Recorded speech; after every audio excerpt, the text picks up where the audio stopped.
Hi Gina. So I wanted to show you, because I know you said that you're getting confused with the formulas, but if you just think about them in the same way as you do all the other tasks in Excel, I think you should be fine. What I would recommend you doing is opening up the Excel training. You can leave that minimized, then go back in and open up your project as well.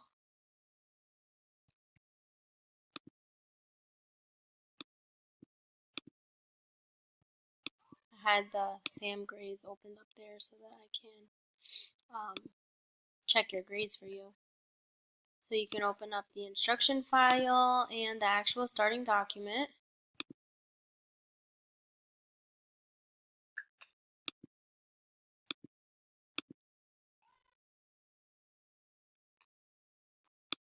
You can also, since I think you're using a laptop and you still have your Chromebook, what you can do is open up the training on your Chromebook, and then you can watch that there and then open up your actual project on the laptop that you're using. That way you can see both. My laptop screen is quite small, so please excuse all the minimizing, but this is how I would need to do it.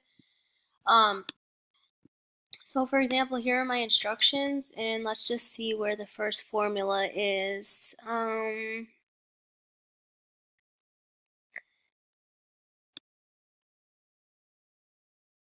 Well, here it just says select the range B4 through D4, and using the fill handle, fill the range. So what I would do is,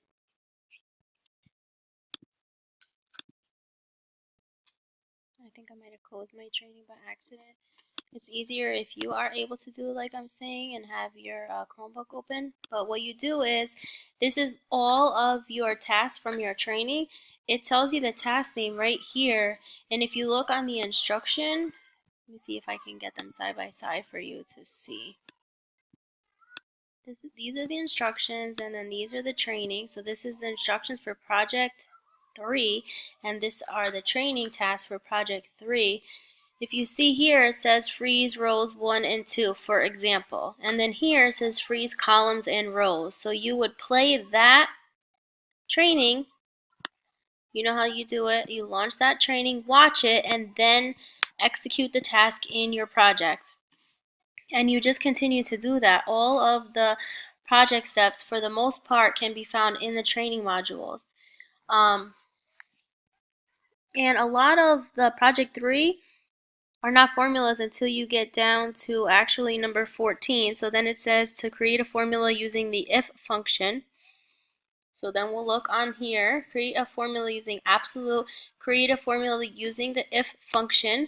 So you just watch that, and you can even do the apply or the observe and do it step by step, and you do the same exact thing over here step by step from your project. Okay, so that's a very easy way for you to follow along and be able to complete it easier without having to even use your notes or without having to memorize anything. Okay, um, because when I meet with you on Tuesday, I'm not going to be able to sit with you and do your entire project. I'll have about 30 minutes probably to meet with you for any specific questions that you might have that you want me to show you.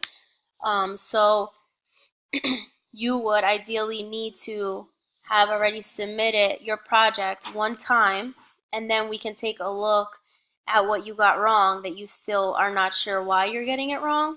And you can email me those as well.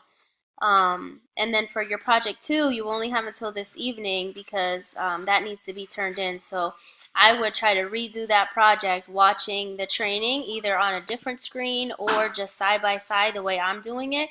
And then I would almost guarantee that your grade will increase tremendously. Okay? I hope this video was in some way helpful. Let me know any other questions that you have.